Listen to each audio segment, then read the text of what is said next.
mood, baby. We in here, yeah, we in here. 'Cause we been Y'all better get comfortable with saying black. We in here, yeah, we in here. Black versus the Board of Education. 'Cause we been here, rid of us now. We in here, yeah, we in here. 'Cause we been here, rid of us now. And you know that we don't ever go. 'Cause we been here. That's why we are indeed a whole mood. That's it.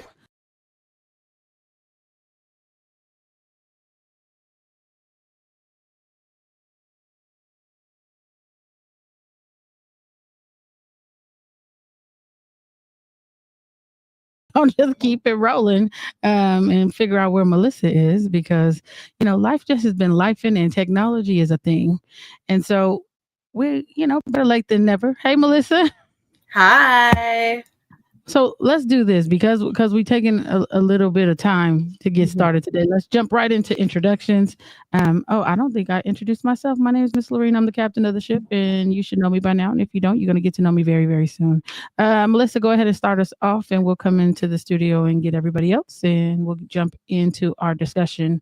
In this episode, we take a look at the realities many Black students face within their high schools and even Black colleges, Black student unions. What happens when the space is meant to affirm and uplift Black identity are ignored or undermined, sometimes even by Black administrators, because all skin folk ain't kinfolk, but we'll get into that too. We explore personal stories of systemic failures and recent news of BSUs being defunded, sidelined, or silenced by the Orange Clown currently occupying the house that slaves built. Join us as we impact. And with that, we're going to go ahead and toss it to Melissa. Hey, girl. Hey. Hi, everyone. My name is Melissa, and I'm an incoming sophomore at UC Berkeley. Shout out. Go Bears. Coming in studio, this gentleman is sitting right under the screen. Go ahead and introduce yourself. All right, Fox. Here to participate. We love fully activated. Fully. Okay, I heard that. And across the table right there, my other diva. Hey, girl. Hey. Oh, hi, everyone. My name She gonna is say, Amaya. Not you. She ain't Some said of them. I'm happy to be back, and I'm a rising junior attending Howard University. Oh, fantastic. And closing us out. Hey. Hey, this is Mr. Chastain, Mr. Daniel Chastain, BBSN. Happy to be here. Happy to have you. Make sure you keep your mouth on the microphone because, Yes. it's so important that we hear everybody. And I love the male energy. You can't really have a conversations without including our brothers and seeing what they think of the topics that the ladies thought were important. And so I'm going to kick it to y'all because you all, why did we choose this topic? What's going on at your BSUs or with BSUs that you felt the people needed to know about? Miss Melissa. Yeah, so at the end of our last episode, BSUs were mentioned at the tail end. We have 30 seconds left, and I feel so passionately about this because I was the president of my high school's Black Student Union and the founder. And even having Black administration, both a Black principal and a Black vice principal, we encountered some issues that you would think would be non-existent with Black admin. Issues like what? Give me some examples. Yeah, so one of the issues that we encountered, I specifically did, and was once because it was a student-run club by me and some other students. Once we got a lot of members my school was super, super small. My high school was super small. Once we got consistent members who were willing to participate and our club became the biggest club on campus, we encountered things like being asked to or encouraged to change the name of the Black Student Union so it was more inclusive, so everyone felt like they could join and things like that. So that was just one of the issues that we ran into that I think about. And even going into college, things like that still sit with me because my sister is at my high school now. So I passed that down to the freshmen and sophomores that she now is. And so they're still encountering some of the same issues, which is very interesting, even with administration that looks like you, because like you said, all skin folk ain't kin folk. And so the thing that comes to mind, how come, what did they want you to change the name to to make They it more didn't, inclusive, even and though it that's was the supposed to thing. be a There were black no student. right, and that's the thing. There were no suggestions. It was just we would encourage you guys to think about a name that feels more inclusive for everyone. But the reason that the club in the first place was committed was created was because we didn't all feel like we had a space for us because there was not as much inclusivity as we wanted. So we created that space. So that's the thing. There was no suggestion on what we would encourage you guys to change the name to. It was just like, we want you guys to change this with no help whatsoever. And we didn't change it. We stood our ground and we kept it because it is the Black Student Union. Mhm. Straight up. I just wonder if they ever do that with, I don't know, the Asian Pacific Islander Club or the Latinx Club. I mean, I don't think that they ever have to incur the type of things, the type of barriers that we continue to see our kids experiencing. So I'm just going to throw the first question out. What do you think happens when Black administrators or staff are the ones who silence, dismiss, or undermine BSU efforts? Anaya, we'll start with you. And this is the thing, Miss Anaya. I need you to come with your full chest because you were on BSU. You were the leader of BSU and you know what happened on BSU. I don't want you to try to temper yourself or to make yourself palatable to anybody. We're not playing that. So tell me, what happens when Black administrators or staff are the ones who silence, dismiss, or undermine BSU efforts? Go. I would say it keeps the Black students in the same space that they were in at first. Meaning? Like the same headspace, feeling like you don't belong. Because if you can't go to your quote unquote trusted Black adults, who else can you go to, especially if they're there? I would say I didn't feel unsupported, but I felt like we weren't taken as serious as we should have been because of the advising we had at the school. And I even hear stories now.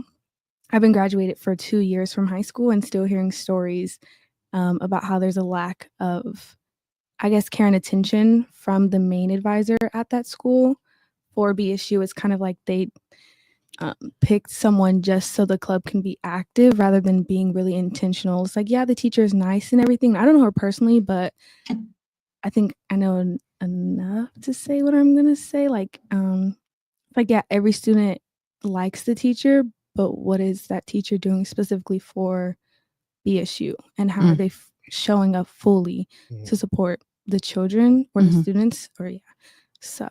Okay. Fox, what happens when Black administrators or staff are the ones who silence, dismiss, or undermine BSU efforts? First of all, let's qualify that, because have you ever been a part of BSU? I don't have to be a part of BSU. I'm Black. I'm already down with y'all by nature of me being really Black. I ain't got no cut. Ain't no cut, no smut. I ain't never done nothing arbitrary to my people or sold out or never raised my fist like this. It's like this all the time. I'm BSU. I'm glad that you was leading it, and I know my role. Okay. No, I'm not a leader, but this is what I do feel like. No, I ain't gonna say no, I'm not a leader. I'm a leader. No, I'm no leader in BSU. I'm not one of the leaders of the administration. I'm a supporter of my people. Okay. Right. And I'm a supporter of the Black people. Okay. In BSU. And I understand exactly what Melissa said, but I understand it in a child's-like state of mind. Right. Even as a kid, I knew we created our own clubhouse. You didn't want me to be a part of your clubhouse. Y'all we created our own clubhouse. And now that my clubhouse has something going on over here, I don't want to say we better than y'all or anything like that, but because my clubhouse we popping, we doing us, we got the schedule. I got my people over here, we educating, and you liking what we doing, and you like, let me come in your clubhouse. And just like I seen on the movie, I seen the movie Sinners. Just like I seen on the movies, how can you get in here? Somebody got to welcome you in, and they know that, right? This is our clubhouse. We'll have to welcome you in. But respectfully though, it was declined. Right? This is still our clubhouse. Why are we wrong? And why do we have to change a name for something that was for us anyway, just because you in here? Right? And to answer your question about, do you approach this group like that? You know, you don't want to approach that group like that because they let them in their clubhouse. They don't have to stand up for something like that. We only standing up for the fact of not saying we better than you, but this is just ours. This is just my barbecue. I don't come to your barbecue. It's our barbecue. We don't have to actually invite you to our barbecue. So the question for me would be, this is the question for me to say that, okay, we playing fair, and I'm not being racist across the board. Did y'all have weapons in the room? No. Was there weapons of mass destruction? Was somebody get assaulted? Did somebody get waterboarded? Did somebody are we under investigation because they were selling drugs in there? Then why are we doing anything with our stuff? Huh. What do you need to come over here for to try to take over anything over here? We all right. Even if our funds are even if our funds are low, we all right. We pushing along, and I support that. So to me, when I see administrators that are black be silenced by this, they fist down here because you out of some things you automatically know. By it, but they undermine the efforts of the children who want a safe space for their own. That's being silenced by it, because far too often we always say there's a conversation that happens in the room that we're not allowed in. But you, token, have been allowed in these rooms. But you know, and you're silent in that room. You're not saying what you're saying in that room. But you know that if there's 2 or 3 of us together in a circle, people get nervous and they think y'all plotting to overthrow the system. Mr. Chastain, I want to get your voice in here. So, what is your thoughts? So I'm hearing 2 sides, right? Same coin, but let's flip it one more time. Okay. We have those who are in that power, in that position, in those positions, who are really not holding a position under those who truly hold the position. That's right? Crazy. Yeah. So we have to understand it from that perspective, that we're going to allow you to do this, but you better maintain them. Yeah. You better maintain them. Can you identify them? Who are they trying to maintain? The BSU. Okay. The other black folk. The other black folk. Keep them in line. The Keep ones them with quiet. With the funny tan. That's what they say. With the funny tan. Right? The athletes. Right? So from that perspective, and this is our fault. Yeah. Our fault as a community, our fault, because we don't have our own. We don't have our own. If we have our own, we're not worried about whatever our scholars want to do. We're gonna embrace that. We're gonna nurture that, right? But if we don't have nothing of our own, then we are not in control of nothing. So if those kinfolk, skinfolk, how they're different. So they're different, maybe by force, right? Maybe by force. Taking an empathetic stance and understanding it from another side of the table. I have to look at it from a different perspective. It's like playing pool. You don't just shoot one shot. You look at whatever angle you can get to get that ball to where it needs to go and set up the next shot. This is life. This is chess. This is what we're living. So those people are in those positions. They're holding those positions, but at the end of the day, they got bills to pay. Facts. They got kids to raise, right? They have real stuff going on too. So we don't know what pressure is coming from them. And the only way we relieve that pressure is to get our own. Then we don't have to, who are we fighting in? True. I tend to think that we established our own over here. Absolutely, right? However, you still meet with other skin folk who say, well, why aren't you doing this for this community? Why aren't you doing that for this other community? Why can't I just focus on what I'm focused on? That's supposed to happen though. Because that's supposed to happen though, because actually in your position, right? And I support you in this strongly, right? I seek to reinforce you in that position, and if not, uphold that position for you.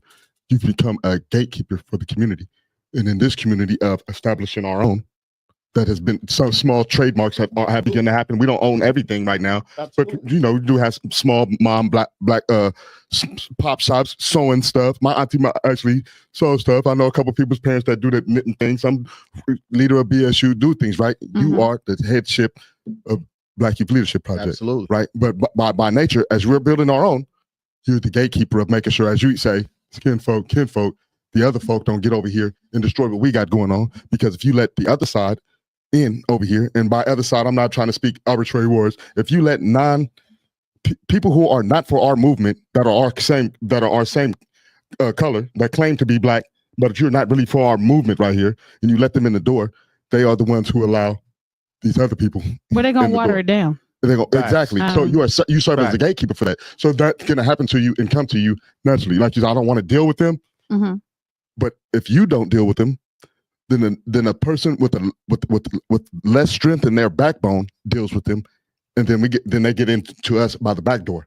Okay. Better than deal with somebody like you than for them to sneak us through the back door through one of these. I'm not going to say no name in between the quotes, but in between these quotes, one of these other black organizations that ain't really black. They get through the back door through us like that. So yeah, that's supposed to happen for you, and you're doing a good job at it. Like I said, I see you. You've been doing it a lot. I've heard a lot of people commend you on it.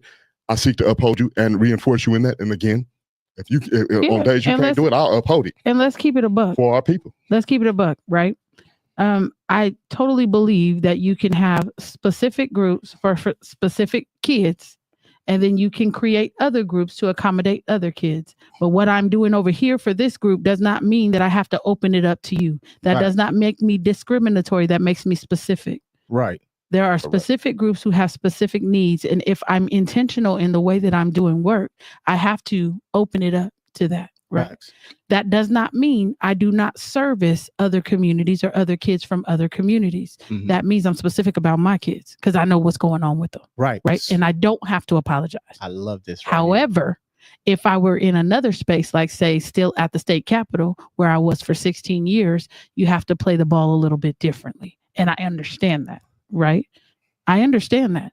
I understand that we have to code switch. I understand that we have to become all things to all people. However, over here, none of my staff has to worry about being authentically black. None of them. Right. And I'm going to support that wholeheartedly. Right. They don't have to become somebody else. They don't have to come in here and say, oh, no, I never did time. No, they did time and they're here. And we welcome them and we love them and we going to support them where they're at. Yes. Yes. Y'all don't have to become anything else. And the problem that I have with BSUs, too many times they're trying to make it palatable. Why was it started in the first place? It was started because Black students felt like they did not belong and they did not have a community of support. That's why it was there. And if I'm looking for support, why I got to look at you? I don't want to look at you. Shout out to Miss Tawana in the comments, though. I see you, sis. And when we come into these spaces, we have to be 100% dedicated to our children, period, full stop. That's why she's my sis. Because I'm with that. I'm with that all the time because I don't care what nobody says. If they were welcomed, they wouldn't have to create a space of their own. Facts. That's a beautiful thing that you said that because that's the whole and Melissa, thing. Jump in. You ain't. I mean, just because you virtual don't mean you ain't part of this conversation. You came over up there with right this. now. Come on. She's probably loving the beauty of her work. Like, man, this is dope. Huh? Yeah. Straight up.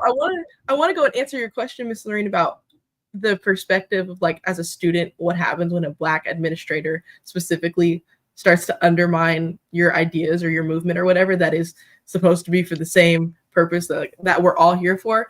And in my opinion and experience, you start to lose respect for those people. And you also don't have good examples of what Black leadership looks like. And there's like a common phrase that it's like lead by example. And as students, we learn by example too. So if you're able to pull strings for other people and you aren't not even pulling strings, but giving us the same respect, you start to lose respect for those people as well. Do you guys think that respect is earned or should it be automatically given? And I'll start with the ladies. Should it be automatically given or is that something that they have to earn from you? I would say personally, just when, for example, when I meet new people, I have a certain level of, I don't know if I'd say it's like leaning towards respect or just like decency kind of, or just like manners. I have manners for people, but if you showed me who you are, I'm not going to respect you the same way I would respect someone else. So I'm not going to be disrespectful, but I'm not going to say, oh yeah, I respect you as a person, because if you showed me who you are and I can't, then that wouldn't apply to you. Yeah. She hit that. And shout out to my sis Britt, who's in a chat too, CEO of Butterflies Haven. Hey sis, I'm so sick of jellyback Black folks. They just get on my damn nerves. So how many in history do we do we know in our history, right? Yeah. We only know those select few that we've known have done something, but we don't know about the other soldiers that have. We don't know walked and nothing walked. after Malcolm X. Right, right, right. Like, can we keep it real? I mean, who do y'all know? Who do they prop up? None. Who? None. I'm gonna say I will say this about that about that part. We don't know none publicly. No, I'm not saying that we don't know anybody collectively. What I'm saying is, societally speaking, right? They haven't propped up anybody, and these people, they propped them up after they was dead.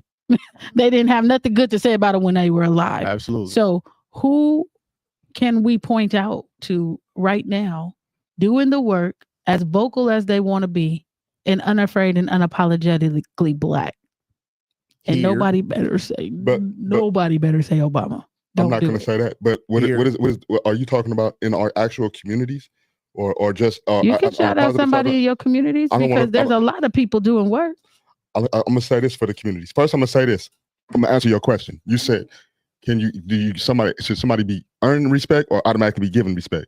I believe that I'm going to automatically give you respect, but I also believe that you could do something and automatically lose that respect. That's how I give it. But off top, whoever I meet, you automatically are respected within the Black community and within outside of my Black community within reason. But you could do something, automatically lose it. But about our people and who is doing the actual work, I have a slight thing to say about it, but I also agree with what you say. But the slight thing would be, within our communities, our kids do see actual heroes that are doing stuff every day. Mm-hmm. But these people get criminalized because they oftentimes might be doing the wrong thing to get this popping. You might have sold dope to feed 7 different families. And I'm not glorifying in no shape, way, form, or fashion or nothing. But these kids see these dudes doing certain things and dudes upholding their communities in the wrong ways. But why do they have to do it in the wrong way? And that's my point. That's why I say it's a slight, because I think the pressure they put upon them is not letting them do it. The survival they have to go through. If I didn't have help, and I was lucky, I'm lucky amongst a bunch of a community that came out, and the help came in the form of this. I didn't even know. I know this. This is what the system told me for 27 years. And I believed it because of how young I went in there. They told me, only number I'm ever need to know in life is PO4360. PO4360. Okay. When I came out of prison, I only have it in my pocket. It's in my glove compartment. It's right next to my. I came out with that card. That's what they gave me and told me that's all I'm gonna need. That's all you need. You sure? Yeah, man. Like your ID? Yeah. They say, hey man, good luck, man. You know what I'm saying? And then you get the jokes on the side from, man, I'm gonna see you back. Come on, man. Man, you know what, man? You're about to be dying. You're gonna go on dope. You're a dope fiend. They don't know you. They just say whatever they can on the way out to try to get you to blow your spot right there. Anyway, they tell you that's your number. So this number is provided in the system for 27 years. I know it by heart. I'm always know it. And coming out here, that's not your social security number. But I didn't know that. I went in at 14. But not knowing that, it put me at such a disadvantage. Yeah. But not having credit. I went to purchase a vehicle, right? This vehicle was not. This is not a Lamborghini. This ain't a Bentley truck. I like the vehicle myself. I do. It's one of my cars I like, right? But I went to purchase a vehicle because I had credit, but had not used it. You ain't used it. I was dead. The price went up. But then they turned around and tried to trap me and say, No, let me get you this other car. Step. You didn't even get a bank account. I didn't even have a bank account. I couldn't even get a bank account. But I'm throwing these things out there to say I needed help to get it, because the flip side of the coin is what society tried to trick me in. You needed a community of support. But they said I didn't need it. What they did was they said I couldn't have that car, and turned around and said, but let me put you in this brand new 2024 Lexus though. Right here, right off and you can drive it off the lot right now. It's yours. Because your credit is good enough for this. My credit wasn't good enough for a used car, but you'll trap me up in your system of a car that you know you about to come take back from me because I got the credit for that. Oh, we for sure know that. you got this credit, but they'll set you up for that. Now, a Black man not knowing would have thought that I qualify for this. Man, and I can afford it. He told me I can. That's what he told me. I can afford it. I'm taking off the lot. Now I'm stuck with this other bill. No insurance, no nothing. Now this bill on top of this bill on top of this bill. And you coming from prison. I don't know how to get a bank account. Don't know how to pay rent. Don't know how to anything. Don't know how to get an apartment. Don't know how to stand up. Some of these stuff falls on people coming out of prison and they got 5 kids. 2 kids, 1 kid, they got to figure it out fast. I didn't have to figure it out like that. I had a halfway house and something else we went to, but I had a community of help. I had my boss's help, I had Tevin's help, I had my community's help. You know what I mean? I had my prison community's help, my homeboys' help. You know what I mean? They moved. Tevin, Tevin helped me get my license. I didn't know where to go to get to I went to the DMV and was standing way back, and I was like, I don't know what to do here. Nobody was here. Tevin was, hey man, help this senior citizen. Boom, ran his little. He knows the inside. You know, Tevin helped me get my license and stuck through with it with me though. He held my hand through the process of getting a license on our work schedule at that. Mind you, this wasn't on his personal time. But so my point is, people need help. If people's getting out of the system, don't have help, and they in that system, and they in that community, and they doing what they got to do to help that community, how can you criminalize him when all the kid knows is this dude bringing food on the table? He ain't hitting my mama. He ain't spitting on me. Every time he see me, he give me a new ball cap. He ain't tearing me down. Now, although they be breaking the law, that's who our community glorifies, because we don't have another Malcolm X. He for surely gets the glorification. So although he's a gang member, yeah, he carries a pistol. Yeah, he sold that dope. He's the one there showing the dope. I'm showing love 3 hours at school. But he's the one who they see when they get off the bus. Hey, what's up? Let me come over here, man. I'm gonna walk you home today. What's up, man? You get a new Nintendo? Yep. Man, I just so happen to have another Nintendo at the house. It's a boosted Nintendo. But he gave it over to him. These is what these kids are seeing. Mm-hmm. So now you say, whose behavior do they mimic, and why can't they see it? It's hard for them to let him go. Because even though you giving me something great, you giving me this, you come to my high school and you giving me this good energy for a little bit of time, and you halfway false, he giving me all the other stuff. So although we knock some of them heroes down, or we allow a higher up community to knock these people down, I can't knock them down that hard. I can see that they doing the wrong thing. But if these dudes, they ain't hitting the women and tearing and pillaging amongst the community, they Peter Panning up in this community. Uh-huh. I'm not glorifying them again. Peter Panning. Mm-hmm. Okay. Pause. Peter Pauling. And what does that mean? It's a theory. They say rob from the rich, get to the poor. If you, I'm not. What? I don't condone. I'm not saying. I'm not the only one. I'm not condoning that. You know what I'm saying? I'm not condoning that, but this is the statement that is widely known. It's saying nobody tried to. No community was like lock Robin Hood up other than the upper community. Mm-hmm. He didn't rob the community. He got his from up there and gave to the community, but he got it from people who took from us from the gate anyway. Right. Anyway, move on. Well, I mean, I'm looking at the title. The title of what we're talking about is when support falls short, right?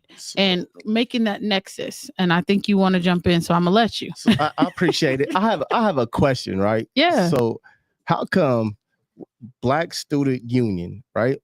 Like union. How come there is no union that just goes into each school independently? A union? Union, yes, union people, overseer, black student union people in for the Black Student Union, a union for the Black students. How come we don't have, or is that that's our next step? You know what I mean? Because I think the teachers have a union, administrators have a union. The only people left unprotected or not at the negotiating table are people representing the children. So what stops anyone from going on to any campus? The policies and laws that they put into place. They just don't let anybody on campuses. They take your background information. They take your fingerprints. They don't want certain people on their campuses. One thing is for sure, right? Business is business, and business understands business, right? Mm-hmm. Business always is able to talk to business. As an individual, I'm just a little colored boy. You're not going to hear what I got to say. I don't care how loud I beat on my chest. You're not going to hear what I say. That's what they say until you keep showing up. So this is what I learned, right? Yeah. This is what I learned. When I stopped carrying weapons in prison, I understood that, okay, too quick to use it. I had to figure that out. Why? Figured that out. So when I stopped using them, now I had to communicate. And what I learned to communicate was being a paralegal, learning how to move that pen. When you move that pen, it's far more punishable when I subpoena you on grounds and Yeah. you get served by that litigation coordinator to leave Mr. Chastain the hell alone for whatever you've done with him. Now I've set you up for 5 years of failure. You can't promote, you can't do nothing. You learn the game. And you get fined. You Yeah. get a reduction in your pay. Keep playing with me. Yeah. I learned not put my hands and feet on staff. Once I learned that, I started The game changed. Game change. Oh, people start listening when you're touching their pockets. Yeah. When you're touching their pockets. But if we have something with our own pockets lined up that is able to shoot in every school and be a part of a Black student union, I represent that going in there, just like you do with the kids that are going through school, issues with school. You can say things that people can't. You sure is right. Right? And I stand on it 10 and toes you're not down. afraid to say that. So when you go in there, you have this backing behind you, right? So now that backing, everybody doesn't have that. Correct. Everybody doesn't have that respect in this community the way that others do, right? So if one we have here, super strong, but we got another one way over there, super strong. Now let's create this body to protect our babies in all of the schools where nobody can say nothing because we're not under the school board, nothing. Law is law, and law is ambiguous, and it works both ways. Right. 100%. And that's how advocacy works as well. Whoever has the best argument wins. That's why I'm so effective. Facts. But I'll say this. A lot of times, the problem with having a union, a lot of times, a lot of nonprofits work in silos. And if you're trying to build a conglomerate, people have to understand that everybody can't be the leader. Facts. Some people are going to have to learn some stuff. Facts. And they're going to have to take, wait or build a committee Hold off your of, position. you know what I mean? But too many people want to take over, right? Not even understanding the landscape. Right. They want to take over. So, I mean, I'll just say it like this. I got a call a couple weeks ago. Somebody just coming late to the party, wanted to talk to me about suspensions and if I saw some report. And I'm like, dude, I've been doing this since 2018. Where you been? Right.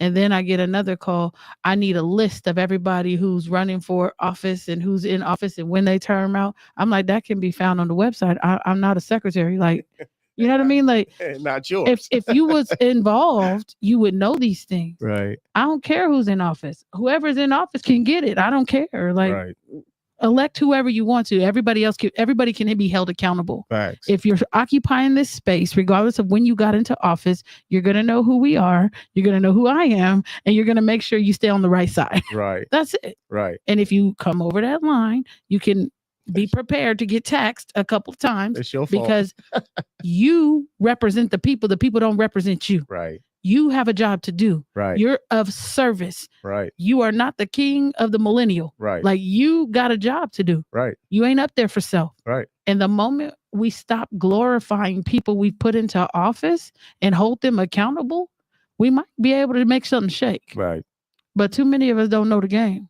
Like you said, you learn the rules and you learn how to exploit the law. Yes. Until we all take the time to learn that, we're going to continue to go on this merry-go-round. Yep. Right.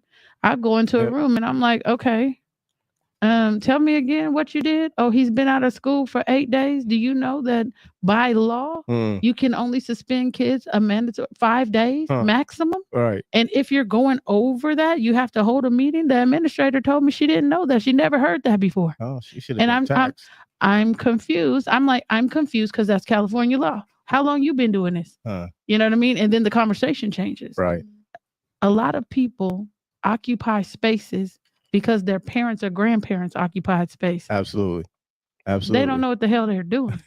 So it's incumbent upon us to know what they're supposed to be doing. Right. And then hold them accountable when they fall short. Right. That's not tooting my own horn. That's just, I learned how to exploit the law. Absolutely. Right? Absolutely. Stop being so damn emotional. Go read a book. Can I ask you a question? Yes, sir. Really, both of y'all, because of your position that you had in BSU. So really, I want to hear your answer first because I kind of heard yours a little bit, but I still want to ask this question. Based off what I just heard you say, teachers have a union. I know this for a fact. There cannot be a union created for the union. I Are mean, you talking about like based off what Daniel just what he said? was saying, I didn't know this. That's why I'm asking for clarification. Me personally, There isn't one. It's not that it can't be one. So is there? And most of the unions that exist, like you have the labor unions, right? So SEIU, you have CTA, you have whatever the I don't think the administrators in Elk Grove have one, but I might be wrong. I know they do over in Twin Rivers. However, there are unions to protect interests and they're business related. Kids are the only business kids have on campus is we gonna get their ADA, average daily attendance. You send your kids, they get the money. Occupy the space. You take your kids out the damn school, they don't get the money. That's where the power is. The parents would have to be involved. Just like when the unions don't get what they want, what they do? Boots on the ground. Shut everything down. The parents are an integral part of a union for their kids. And we would have to have parent buy-in. So when they ask for something and these jokers say no, oh, we'll just hold our kids at home. And you get enough parents, you effectively disrupt the system. You touching their pockets. And that's what it has to be. Touching their pockets. That's the game. Boom. Touch their pockets. That was free. That was free advice. Free? Okay. If the parents want to sit next to us and join the union to protect Black kids' interests, let's party. We just started it. Today is the official day of it. We have officially. If you go back to some of those school board meetings, I told them just consider me the union for the kids. Can I know? I told them that years ago. Yep. Okay, this is an arbitrary question. Same question, just arbitrary. And What would be the reason why we would not want this to happen, if there is one? But who would not want what to happen? What would be the reason why we would not want a union, a Black union, over our Black children? Who's we? Yeah.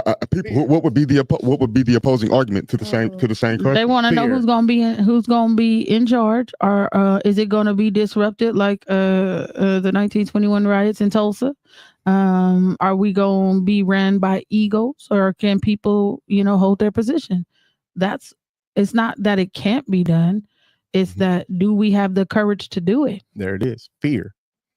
And it's too many Negroes occupying spaces that are afraid because their livelihoods are attached to that job. Yes. I remember I had another meeting at the discipline office. He said, "Sister, come on, I'll just try to pay my bills." I said, "On the backs of our kids, you a fool." But again, if I still worked in the environment I was working with, I don't know if I would have as much courage as I have right now. It took courage to walk away from that after 16 years. It took courage to not have a plan on what was going to happen, but know that you were made to protect your children. And that's where it is, right? You know where you stand in your purpose and what you're supposed to do. Well, God gave it to me. Gave it to you. Yeah. Right. It wasn't a conference call. and sprinkle some of that to some other people. Yeah. Not everybody. I've been waiting for y'all. We here. I see. We here. But I've been waiting for y'all because there's too many scared men, so-called men. And I mean, I'll say it like this. Y'all heard her. We had conversation, and I'm sorry, ladies, we're going to go on a tangent real quick. I had a conversation with these brothers when they first got out. We were headed to a retreat. And I said, I think that the government locked up our warriors and left us with the punks. Because there are too many Black men willing to bend the knee instead of stand up strong and tall and swing. I think that's why I like Killmonger so much.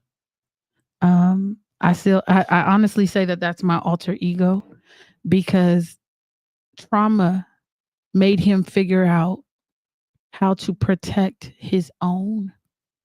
Now, his methods, we can argue, but his cause was righteous, right? And so when I look at the things that are going on, that our men have failed to assume their position and they left us to fend for ourselves, fight for ourselves, women standing up, fighting for our children, and then we turn around and fought for y'all. And I sit up here and I look, and I go into the room with some of these men, and they look at me and say, I'm just trying to survive. I get that. I get survival, but Negro fight. Mhm. You understand? And so I don't have very much patience for men who don't assume their position, because I shouldn't have to be as strong as I am. I shouldn't have had to fight by myself in order to make something for us. Right? So when you're talking about spaces being built for our children being co-opted by people who don't have the same passion, mind frame, passion, intentionality, I get really upset. Understood. I don't want them to have to change the name. And to be perfectly honest, I don't even know if I was ever a part of a BSU. We had something called Images. It was a rites of passage program. I don't know if I was part of a Black student union. However, when I was in high school, Valley High School was 84% Black. We had a wonderful time. It was exciting. And then I go to Valley High School now. It's like a graveyard. It's like a forgotten place. They have removed all the resources from that and put them in, I don't know, Pleasant Grove, Consumnes Oaks, Monterey Trail, everything across the out the hood. What's that? The railroad tracks. What's the street? Bruceville. Everything across Bruceville. Everything out the hood. Right? And that used to be a beacon or a symbol of pride for our community. And they took it away and spread us out. It reminds me of the Bible, how they said they're going to put us in the four corners. It's like you can put us in the four corners of Elk Grove. And then told us everything is all good. Let me stop. But I'm serious though, in all seriousness. And since I see your comment, it says, let's stop suspending students before having mediation, girl. They scared of the kids. That's why they're going to suspend them. They're going to get them off the campus. Yep. If I could be perfectly honest with you.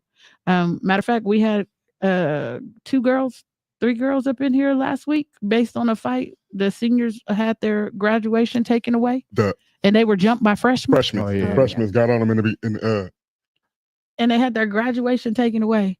And it's like, we have to figure out a way for us to respond non-punitively. I don't care how close to graduation it is. If I'm getting jumped, common sense is going to say I'm a swing.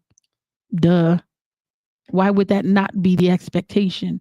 Why? Because I'm a senior, I have to know better. If I get hit, I'm hitting back. Right. Not just that, but when I'm watching this is what I'm watching as a sophomore, a freshman, and a senior on these school grounds as a child growing up. I don't go to high school. I'm saying this is what they're seeing.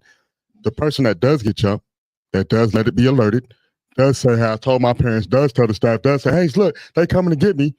They get punished as well too. Yeah. So now your decision is sometimes on these campuses for the child that's witnessing this unslighted and unfair punishment stick that's getting ruled out by unqualified people.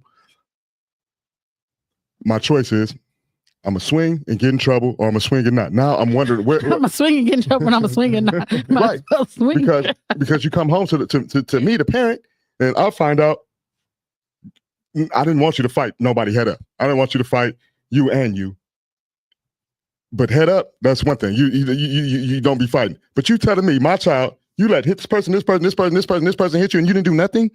You're gonna be in trouble. They're gonna say, man, nah, man, you don't let that go. No parent's gonna tell their child to not do that. But especially when the child done told you, I'm doing this to avoid the fight. You already tell your child to swing back on one. But these are what these kids is watching. So now this particular child in that incident, she did do that. She told any and everybody she could possibly tell.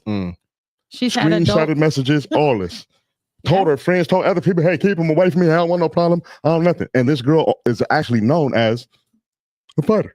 She has a little reputation. They came after her for the reputation. under low key. But anyhow, she did everything she can to avail herself of the situation and got punished by getting her graduation taken. Not because her grades sucked, but because I couldn't prevent this incident that you told me is going to happen to you from happening. Right. And it's not funny, but it's what happened. I'm going to punish you for me dropping the ball. None of my staff could contain it, could stop it from happening. And the girls that jumped on her jumped on the staff and over the staff to get to this girl. her. And this staff wrote a statement, a declaration herself, That sounds like cha-ching him right there. or herself, and said, It was a her. I was doing the what do we be doing the Escort. I understand. Get escorted. I didn't identify anybody by name, We didn't even identify the school. right? And said this is exactly what happened. This participant was with me. These girls came. I tried to avoid it. She told me they was coming. I turned around. Girls punched me over me and moved, jumped her. She tried to help herself and she couldn't. And she got suspended That and sound lost her That sounds graduation. like a whole bunch of paycheck right there. What? They backed it up by the secret codes that they write up in themselves, but by behavior and definition of with the Problem. with But self-defense and all listen, that. Melissa's making faces again. Melissa, Melissa. what's Get wrong? it. What's wrong, Melissa? What happened to the freshman that jumped her? She went to school the next day. I don't know if she went to school the next day. They did. They sent her the and pictures. they can't tell us by law. They can't tell us what happened with By the law. other student. However, it was absolutely a coordinated attack, and I think that adults have to be smarter in dispensing punishments when they have all the information in front of them. We have to be fair in our assessment of things, right? And I'm gonna say one more thing. I just have to, and I'm gonna be quiet. you're not gonna be I have to, quiet. because listen, just to add some fairness to this situation, I want to tell you how incompetent they were. The girl even produced a videotape of the other girls telling her, "We coming to school the next day to shoot you and kill you." Damn it. And they still suspended. And we're not laughing because it's Man. funny. It's just But the it was- irony But of it that all. really happened. That's She had crazy. recorded. She showed it. Hey, listen to this, principal. They didn't even shut the school down. They didn't. And I resist. No, and I think you know, and we done got far away from BSU, but Shout out BSU. it's under the banner when support falls short, right? In addition to the one girl who lost her graduation, we had two Black girls come in as well. One was suspended. The other one was up for expulsion for the same incident. Got jumped on, whatever. The only reason it was overturned, it was because we were able to point out they neglected to provide them with due process. By law? By law. By law. By law. Yeah. Due process. They neglected Those are that. beautiful words.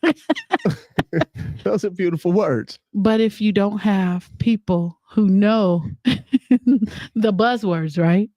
They get taken advantage of. Absolutely. And so again, parents would have to be front and center for any type of intervention we do with BSU that we provide a union. They would have to be willing and ready to pull their kids from the school. Did y'all hear that? She said, we. Mm-hmm. That's in existence right now. Yeah. That's just been put on the table right now. I mean, but do they have a backbone to accept it? And you know what? Only thing that has to be done is it being started. Let's get the ball rolling. Oh, it's been started. Ooh. We are. It's been started. It's been started, but who gonna come along and play the game? Let's play. I mean, yeah. Two or more gathered. Situation we have to. You got a situation? Our group. That we have Okay, y'all go handle the situation. We'll continue to talk here. So this is Thank you. Great. Thank y'all. all right. Thank you. Okay. All right. Thank you, Mr. I don't know if they can hear you, but yeah. All right. Yeah. Uh-huh. So while they go and take care of a situation, ladies, we'll refocus. We'll go back to our original, what we were talking about. So let me ask you this. When you have a chance to kind of reassess and reimagine support, right? What does authentic support for a BSU look like from students, staff, and administrators? What could it look like? I'll start off by saying someone preferably who works at the school who is Black and who is going to show up fully Mm-hmm. for BSU. And I know it can be hard to find someone who is Black and who's available to take on that role, but I think that's definitely the first step. Okay. So are you saying they're not hiring Black teachers, or are you saying the Black teachers they have don't want anything to do with BSU? Not from my experience. It's not that they don't want anything to do, but I think they just didn't have the time to do it, maybe. Mm-hmm. just from what I've seen, because we tried to get someone else who was Black who is available, or we thought was available to do it, and they just didn't have the bandwidth. Yes. Okay. So. Melissa, what does it look like? Authentic support for BSU. I think asking and not assuming what we need. Asking what we need. We didn't need a name change. We needed resources. So asking what we need. Talk to them. So like asking what we need and not assuming that it's something else and that the little pebbles that you're going to throw at us are going to help us when we need much more than that. So just asking with intention and not just asking because you have to ask, asking because you actually want us to succeed and do better. And I hear you and I'm listening wholeheartedly, but I'm also reading this comment that just came across. So Brittany, what I'm gonna ask you is who got suspended, sis? Which one of the kids? Because you seem a little hot under the collar. 48900 A1 A2, those are anytime a student is suspended, those are kind of like the baseline, what you're going to find on every discipline report. And then they will be accompanied by other infractions listed in education code. So if you need help advocating for a student, we are here. The complaint form is on our website. If I need to hop a plane or, get Melissa to a school, we can do that too. So just let us know. But on a side note, what policies or practices should be in place to protect BSUs and ensure that their longevity, that they have longevity and independence? What do you guys think? I wish that we could have met with maybe the administration at the beginning of the years, or we would have set up a better way of holding the positions upheld and the responsibilities that each position held. I think that was our downfall for sure. We didn't really know what we were doing most of the time. So the guidance wasn't there. Yes. Okay. So you would like the positions to be outlined and available for distribution so that everybody knows what it is that they're supposed to be doing. And then so we can hold each other accountable when we may fall short in those, which we did get like the description of what the president does, what the VP does, but it wasn't, I think it was also new to us. And like, we're still students, like we don't know everything that is supposed to look right and everything. So I think having those and then being more specific with the examples probably would have helped us. And that's Melissa, I want you to answer it and then I'm gonna provide commentary. Do you have any suggestions? I do. Yeah, I'm gonna kind of piggyback off of what Anaya is saying, and like with meeting with other people. In my experience, we needed organized meetings with other clubs who were on campus. That was not just overseen, or that was overseen by administration or by an adult, because like Anaya said, we're all students. And so I feel like that was needed, because when Black History Month and things like that came around, when we had specific events that we wanted to do, other clubs had different ideas, and you can do those at whatever other time throughout the month. But February, we wanted that dedicated to us. We had ideas and things that we wanted to do. And because other clubs had their ideas, sometimes those ideas were pushed forward first. So if there would have been organized meetings that administration was leading, then we wouldn't have bumped heads with other people so much. So I feel like Anaya was saying, meetings that are overseen by administration and educated adults that care, because as students, we all have our needs and our wants, and we need a voice of reason to be able to hear those things out and help us actually effectively move forward. So you needed a designated mediator to come in with a calendar and outline certain dates that clubs would be taking over the month or the time, and for what reason. Okay. I think those are reasonable. And this is the problem that I have with everybody wants something that's student led, right? The problem that I have with that is people don't teach y'all how to lead. They kind of leave you to your own devices, and it's counterproductive, right? And so if we're going to empower students to be leaders, we have to teach them leadership skills. We have to teach them, okay, this is what you do in this situation. You know, as the president, you're going to be responsible for holding other people accountable.